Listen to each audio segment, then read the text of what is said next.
Hi guys, and welcome to the CPFC podcast with me, your host, Alfonso Greenbrook. Today in pod 12, I'll be looking over the result over Everton, and we'll be discussing the match, player rankings, my man of the match, as well as hearing from Pardew on what he had to say after the game. So let's begin. When I was a young boy, my father said to me, "Next to the name of son, you're CPFC. Hey, we are, you know us by the noise, the pride of Southampton and the famous Palace boys. Ho, ho, ho, ho, ho, ho, ho,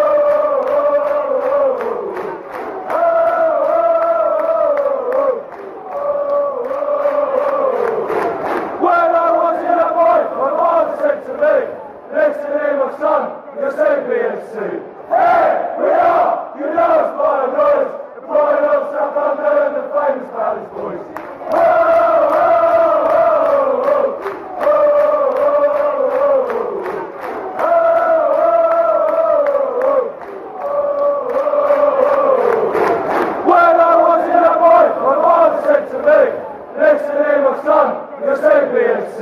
Hey, we are, you know us by the noise, the pride of Southampton and the famous Palace boys. Ho, ho, ho,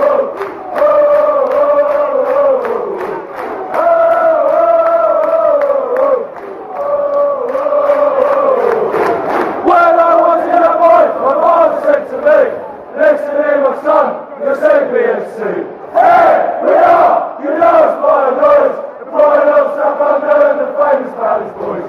Ho, ho, ho, ho, ho, When I was a young boy, my father said to me, "Next to the name of son, you're CPFC.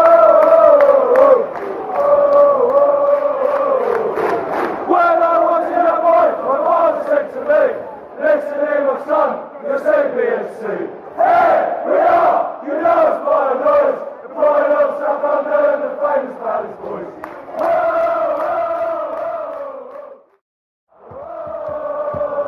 It's a young famous celebrate, tell us what you want and you will know.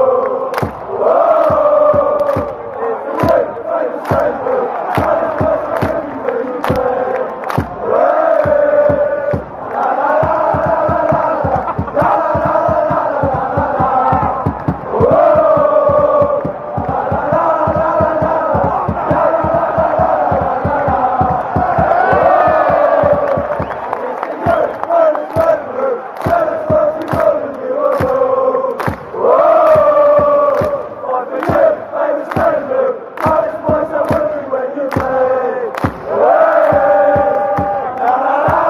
and you will know.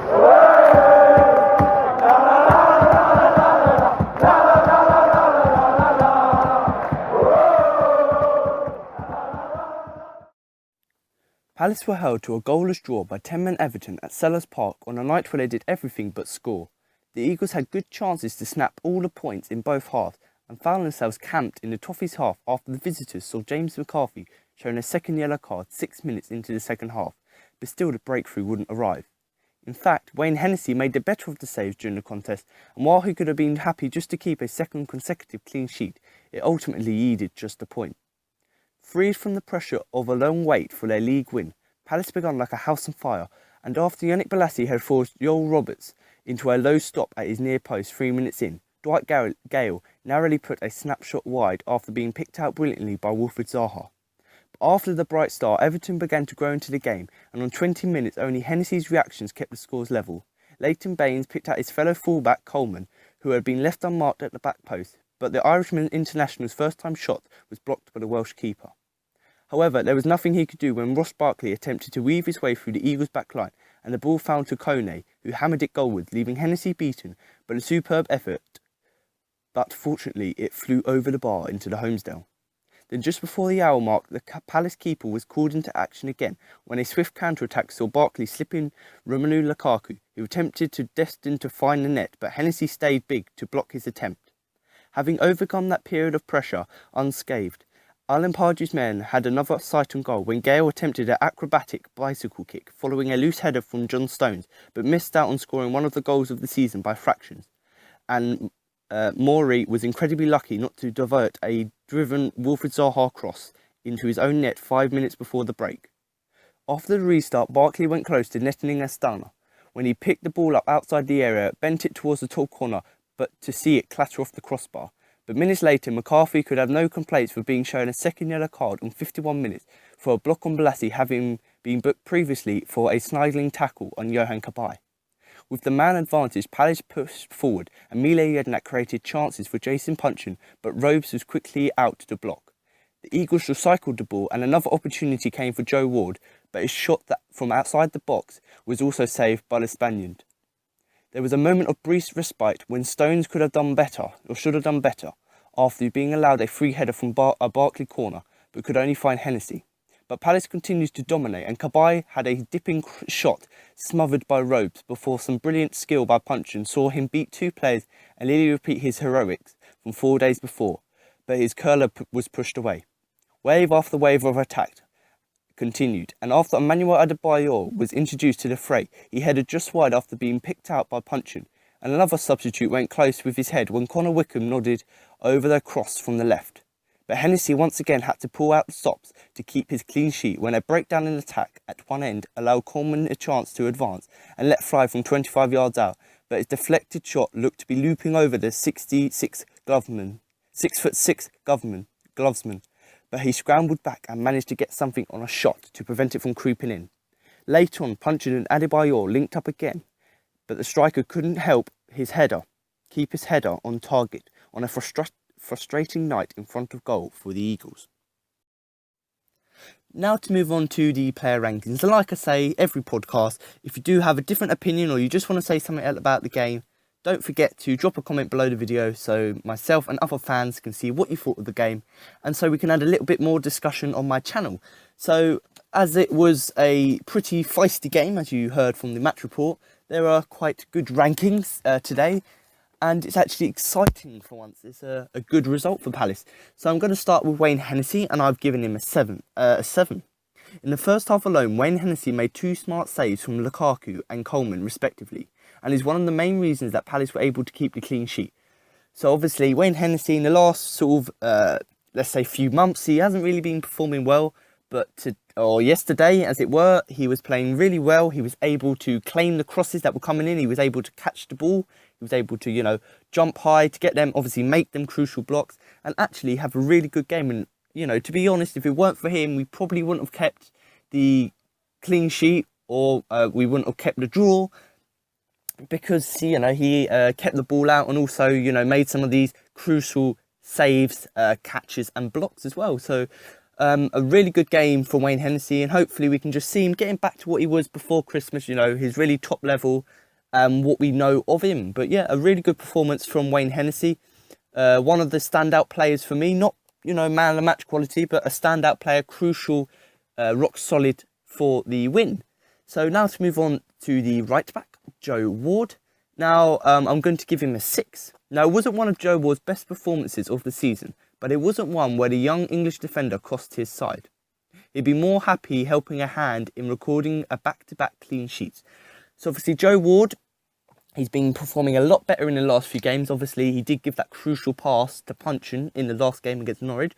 Against Everton, he didn't really have the best game that he's had in a while, but, he was an average performer. He didn't really make any mistakes, but whenever he had the ball, he used it well. He made runs forward. He was able to, find the pass to someone like Balassi, Zaha, Puncheon, so that they could create the chance. But, he was providing the chances.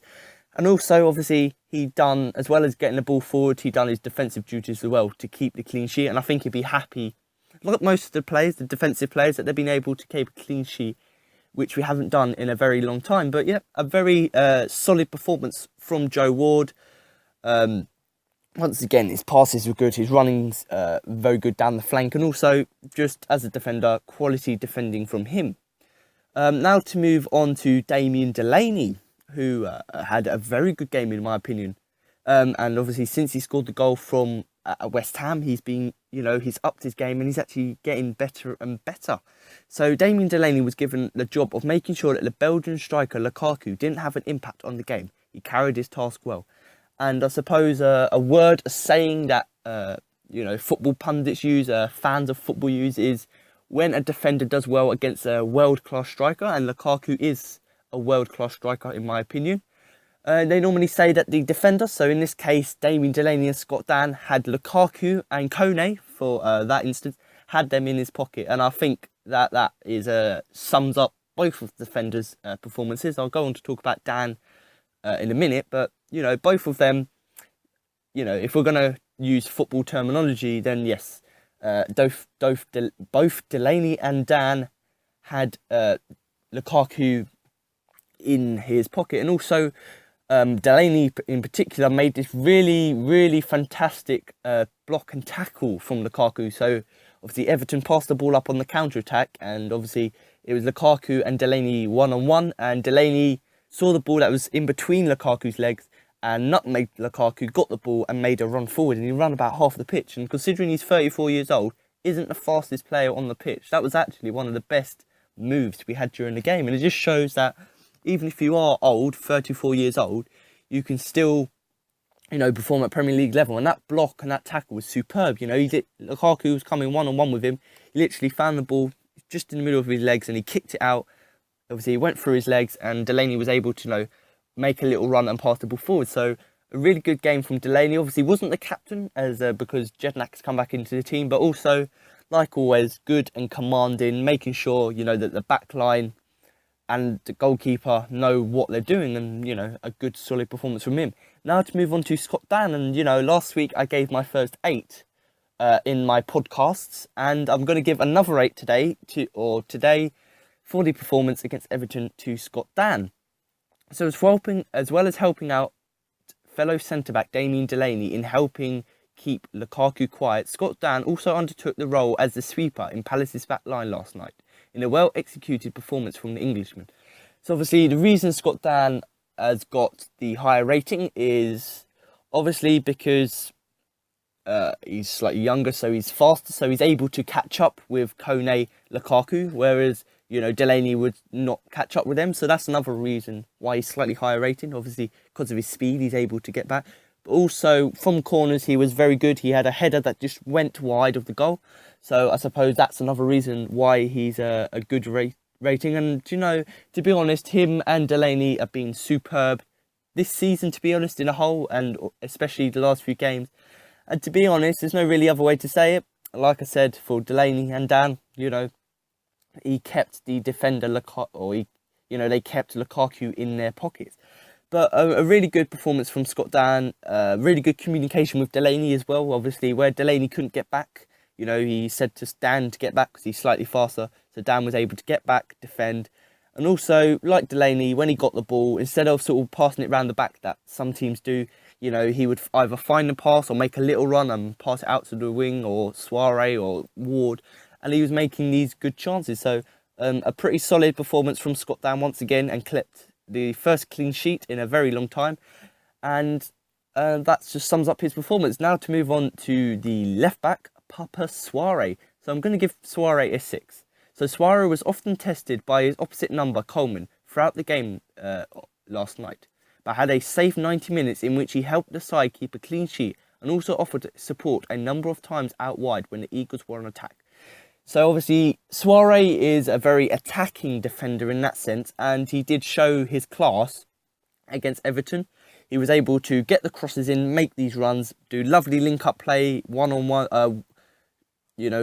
passing with the likes of Balassi and Zaha. He was able to do these lovely passes, lovely touches. But like Ward, he's able to get back, do his defensive jobs, and obviously ultimately that meant we kept the clean sheet.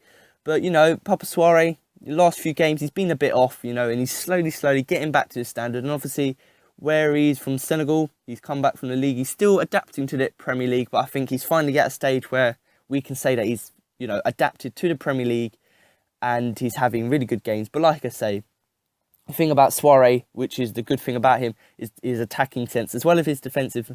He's able to get forward quite a lot, but then when he needs to get back, he can get back and obviously do what he needs to do.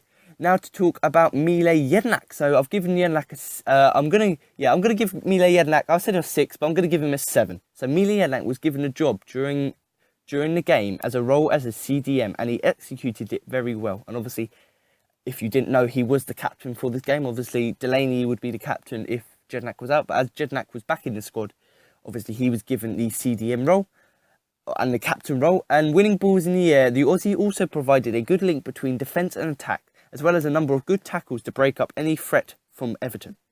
So a really good game from Amelia. And obviously, like Delaney, he was commanding, as usual, was able to, command the team, make sure they were doing what they had to do.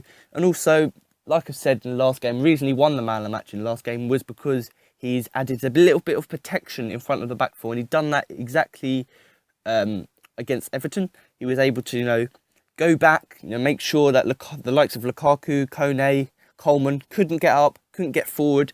And he made sure just a little bit of cover just in front of the defence, just to make sure that, the ball couldn't get through. And similar to Delaney, he made some crucial tackles and blocks as well, and some passes as well. And obviously, like it says there, obviously he was playing quite a defensive role, but when he did get the ball, he was able to, make a little run, maybe get past 2-3 players, pass the ball out to the wing, and ultimately, lead up to a counter-attack. But a really good game from Jednak. Hopefully, just getting back, beginning of the season, he weren't really performing well, but now he's getting back into the game, and we're seeing the best of him. But once again, a good defensive, solid performance from him, and also just his commanding, his captain. He captained the side very well. So now to move on to the fellow CDM, Yohan Cabaye. So I'm going to give Yohan Cabaye a 6. Now, the French international won't be in a hurry to look back at this game when he revisits his performances, as he struggled to have any major impact on the attacks that Palace carried out. He didn't have so much of a shocker. Everton knew how to keep him quiet, and that's what they did. So he did have a sort of off performance, Cabaye, but the last few games he's been a bit off, but obviously that's because he was injured for one game, and that can sort of knock your confidence. But, it weren't a bad performance for him, not the best, because we know he can do a lot better. Obviously, he is a very class player, but didn't have one of his best games, He was playing a sort of defensive role, and, he wasn't really good getting forward, which he normally is. He still did a solid defensive role, obviously, why we kept the clean sheet. But when he was told to get in an attacking role, he weren't really that good. But, still in his defensive role, he was finding the passes. He had a few free kicks that went just wide or just over the bar, or, got saved by the keeper. So a pretty good game from him. Below average for Cabaye, the performance, but still, an average performance from him, what we would expect of him. Now to move on to Wilfried Zaha, who I'm going to give a 7. So probably Palace's biggest threat on the night, but Everton knew how to deal with him and keep him quiet. However, the English international just struggled a little bit to find that killer pass and shot. Alongside Jason Punchin, Zaha proved to be one of the players that Everton struggled to keep out the game. So obviously, Wilfried Zaha, came off the bench and was a real impact sub, a word that I've used in the last few podcasts, but he was, the impact sub, and he rightly earned his place to get back into the squad for, the game against Everton. And he was the biggest threat on the night. Obviously, he did get substituted late on in the game, and to much fans, they didn't really like the decision, let's say. But, he still had a very good game, probably one of the best attacking options. And, like I said at the end there of the main description, he linked up very well with Punchin. And Punchin, he was fantastic, the last few games. Other than the goal, let's ignore the goal, his performances have been fantastic. His link-up play, his creativity, they've all been very good. And, I think that actually Punchin coming back has helped the likes of Zaha and Balassi to actually get better, to grow back into the game, as they've been missing crucial plays like that. And really, a really good performance from Zaha. Obviously, he was able to make runs down the flank, get the ball in, which we would expect of him. But also, quite surprising, I suppose, of him is he's adding to his game now a defensive sense. So obviously, when he's getting forward, if, Lukaku, Kone get on a counter-attack, obviously his speed has helped us to, get back, or, his speed helped him to get back and, defend the goal. So a pretty solid performance from Zaha, and, rightly earned his place back into the squad, and hopefully he will start on Sunday against Arsenal and hopefully win us the game. I think that our counter-attack could hurt Arsenal like it did at the beginning of the season. But we've just got to wait and see. Now to move on to the star of the moment of last week, Jason Puncheon. And, this is another 8 I'm going to give. So Puncheon, I'm giving an 8. It's very rare that I give 8s on these podcasts. But the last few games, the Palace performances have been, superb.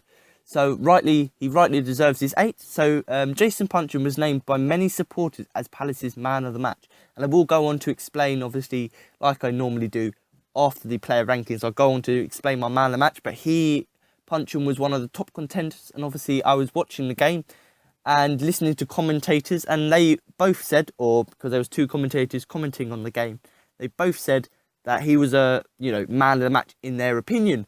And I'll go on to say who I thought was man of the match, and also using my Twitter poll, but a hot contender.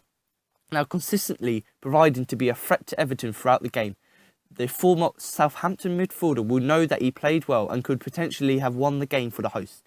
So like it said there, he's a very creative player, and that's what we've missed in the side. He's not one of these direct players who would just, look for a shot or look for a cross. He's he'll try and hold on to the ball, maybe do a twist, maybe do a turn, maybe a nutmeg. All of these things to try and, win the ball back or get forward. And they're the sort of things we need. We don't need a player, Wilfried Zaha, Bolasie are very good, the speed. They're able to cut and cross and, get crosses in. But Puncheon's very creative.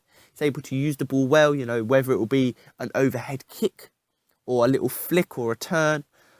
Or literally, he's very good at hold-it play as well. And, I think that, it could have, if Puncheon, he could have won us the game, whether it would just be for his hold-up play, whether it be because of his pass, it could have been a killer pass, or whether it could just be one of his free kicks, because his free kicks and his corners he took were very good corners, very accurate, and they just missed out on finding ahead of the likes of Dan, Delaney and Jednak. So a very good performance from Jason Puncheon, and, rightly deserves the 8. Now for Yannick Bolasie, who I'm going to give a 6.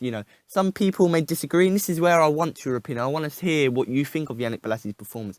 Now, some people think, he should be a 4. I'm going to give him the benefit of the doubt because we know what he's capable of. And when we compare that to his performance, it was a bad performance from him. But when we put it as, his recent performances is actually, one of his better performances. So Yannick Bolasie certainly had a game to forget last night and really struggled to have an impact at all.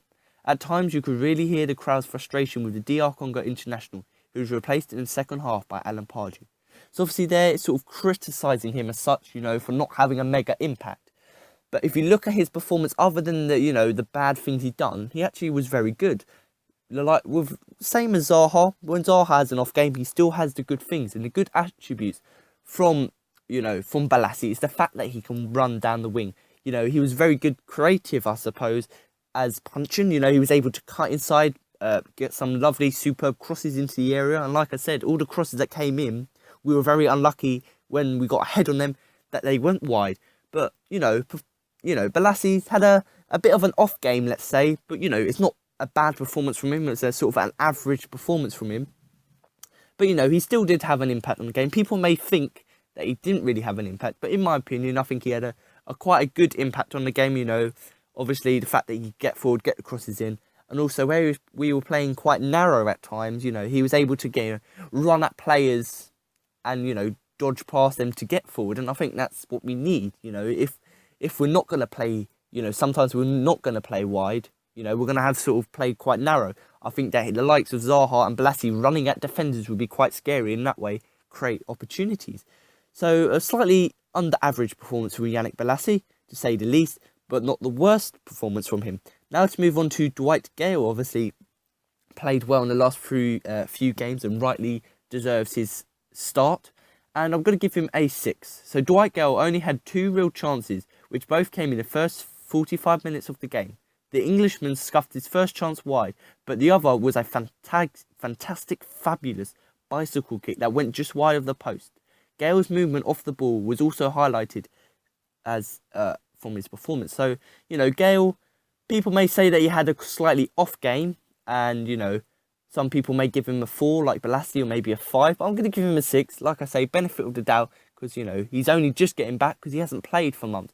but he had a really good impact on the game. And obviously, the tactic we're playing at the minute is sort of lob the ball up to the attacker, because the likes of Wickham, when Wickham was playing, Wickham's a very tall player and, can head the ball down, and hold on to the ball, and have a shot on goal. Whereas Gale, he's one of the shorter players, but, like Pardew said in the interviews, where he's been injured, he's been in the gym. So he's been, getting stronger.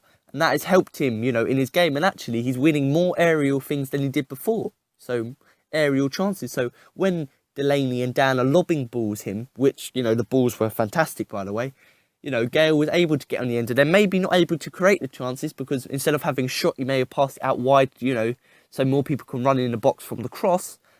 But, an average performance from Dwight Gale, what you would want of him, if he has a chance, take it. Obviously, he was very unlucky with, the shot he had, which was deflected by John Stones, and also the bicycle kick, which was just wide. So whenever he knows he can take the chance, I think he's similar to Shamak in that way, is that when he shoots, he only will shoot if he knows that it's a good chance. Whether, if he knows that if he shoots, it's going to be a sort of off target, it's not really going to be a good shot, he wouldn't take it. So, the two opportunities that he saw that would have been good opportunities to score, he took them. And, admittedly, he was very unlucky not for the score. But, and also just the movement of the ball as well, that was really good, and off the ball as well. Because when he had the ball, he was able to move, weave in and out players, pass it out wide, or, try and run at defenders. But also, when he's not off the ball, he's able to make these runs, obviously all being onside, and make sure that when the ball comes in, he's there to receive it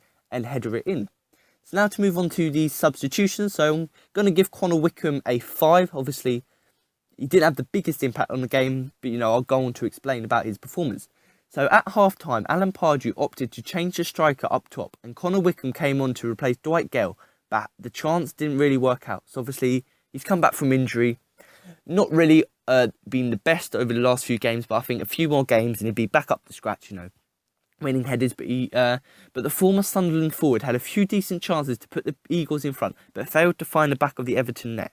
So obviously, he's come on for Gale, who apparently took up a little injury. Hopefully, it's not too serious. I don't think it is, Pardew said, but we can always be cautious about sort of injuries like that. But, he did have 2 or 3 chances that I suppose you could say slightly missed up. But, if you're off match fitness, then, them sort of chances, keeping control of the ball, holding up the ball, they're not really going to go in your favour. But, not the worst performance from Connor Wickham, considering the circumstances coming back from injury. He could have done slightly better with the chances. But like I said, if you're not up to match fitness, then you can't really complain about that.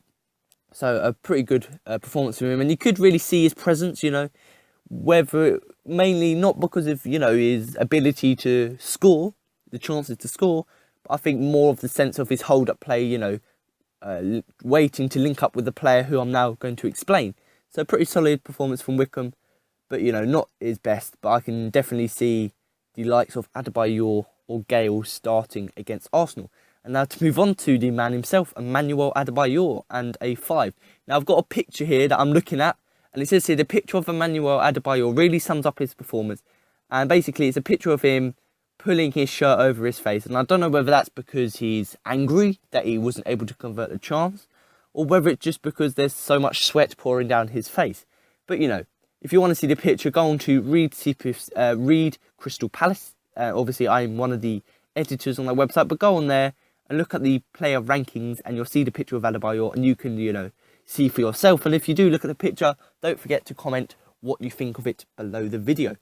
So, obviously, it sums up his performance when he came off the bench, and he could have won us the game for us, with some of his headers. Now, however, on a positive note, the Toffees struggled to keep with the former Spurs man's movement and make a positive impact when he came on, despite not scoring. So obviously, the chances he did have were as a result from crosses coming into the area and him headering them. Now, one of them, possibly he could have done better, with the header, because it didn't even go towards the goal. It all just went, straight towards the Homesdale.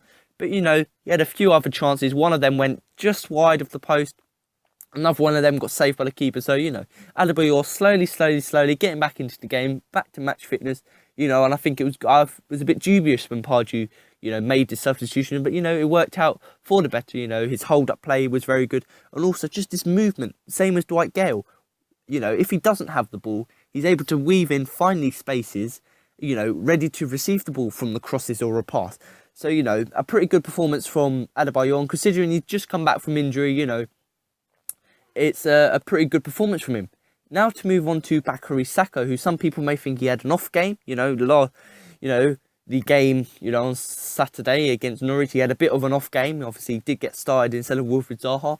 But, he had a decent game. And, he came on as sub, only for the last sort of few minutes to say, so last sort of 10 minutes. So you can't really give him a rating, it's not really going to be that high. But I'm going to give him a 5. And it's, he came on to replace Wilfried Zaha and didn't seem to change much. Sent in a few crosses, but nothing really came of them. So obviously, the thing that we want of our team is, even if the crosses come to nothing, we want the players to be able to take these chances so that we at least have a chance, to have a shot on goal. So, it's good that, he's taking these chances. He didn't really have a big impact on the game, but a thing that I can actually pick out from his performance is the fact that the way he was weaving in and out of the players. So, he's been injured, for a few months. So his pace is a bit off. So what he's doing, instead of using his pace, running down the wing, getting the crosses in, he's using sort of agility and his balance to sort of move in and out, weave in and out of the players to get the ball and, to eventually find a pass to Adebayor or Wickham. So, not the best game from Bakary Saka, but like most of the substitutions, who've come back from injury, give him his due. He had a pretty good game considering he's just come back from injury. So, not the best performance from him, but, considering he's come back from injury, a pretty good performance. And, I think that he will be a very good impact sub once he gets back up to fitness. But, yeah, so there you have it. That's my match review and my player rankings. Now for my man of the match. So like I've said at the beginning of the player rankings, if you do have any disagreements or agreements, or you just want to post your opinion about who you thought the man of the match was, now just comment below this video so myself and other fans can just see what your opinion is. So now to move on to the man of the match, obviously. And obviously, like always, I have 4 nominations. So nomination 1 is Scott Dan, then I've got Mile Jednak, then I've got Johan Cabaye, and I've got Jason Punchin. Now this week I've actually used my Twitter poll, and I'm going to tell you the results of my Twitter poll, and then I'm going to go on to talk about who I thought the man of the match was. So in last place with 0% of the results was Johan Cabaye. Then in third place with 18% of the with 14% of the votes was Scott Dan. And then in second place with 18% of the votes was Mile Jednak. So with 68% of the votes, so I don't know why I'm saying votes, but yes, votes, is Jason Punchin. So if Jason Punchin happens to be listening or watching, congratulations, you have won the CPFC podcast man of the match poll. But now to move on to who I thought was man of the match, and I've nominated these 4 people. Obviously, Johan Cabaye and Mile Jednak. Scott Dan, Mile Jednak, and Johan Cabaye, mainly because of the clean sheet. Obviously, first time we've got a clean sheet in a very long time. So, you've got to give due to the defensive players. Scott Dan, obviously, the reason I give it to him, obviously, he got an 8 rating, which is, very rare on the podcast. But the reason, other than his defending and his coolness and his ability to get forward, I'm giving it to him because, obviously, he's very good in the air. And he had a few, from set pieces, he had a few chances where he could have headed it into the goal and he went just wide. So, a pretty good game from him. And the same with Mile Jednak, to be honest. Obviously, he's standing just, playing just in front of the back line as Johan Cabaye. And, just making sure, just shoring up the defence, making sure we didn't leak any goals in. And, like Scott Dan, Mile Jednak, very good in the air. Had a header, went just wide of the goal. So, both of them two, very good in the air. And obviously, defensive reasons why they've been nominated. Now just leads me on to Johan Cabaye, obviously playing in a CDM role, like normal. The reason I've nominated him is just mainly because of his passing. So when he was able to get forward, he was able to, find a pass, maybe find a cross. And also he had a few set pieces which were, very precise. The ball chipped into the area, someone was able to get their head on it. Also with some of his, free kicks, one of them got saved by the keeper. So, a pretty good game for Yokobai. And that's, other than the defensive sense, I'm going to give it to him or, put him as a nomination because, of his passing ability as well as his crossing ability, and, as well as the defensive stuff. So, that's why I'm going to vote or put Yokobai in there. And also Jason Punchin obviously won the Twitter poll. Why, it was obvious why he won it. He's come back from injury. Last 2 games, he's been on fire. Now, he's been really good the last few games. His ability to get forward, his creativity, his passing, his crossing, they've all been very good. With Punchin, instead of playing a sort of a central role, he's been, drifting out wide sometimes, so he can make the crosses as well. And then, drifting in sometimes where he can use his creativity, to make these turns, to get the ball forward, As well as that, like most of the other players, recently, his passing has been very good. And also, he had a few set pieces, chipped the ball into the area, and obviously, a few occasions, players got their heads onto the ends of it. So, a pretty good performance from these 4 players. And actually, I say it was a hard decision. There was always, throughout the whole game and the last few games, there's been one standout player, and that has got to be Jason Punchin. So, if he happens to be watching it, he's won my Twitter poll for Man of the Match, and also he's won my personal poll, in my opinion. So, the reason I'm just giving it to him is based, he's on form as well, so that obviously helps him, gives him a lift in his form anyway.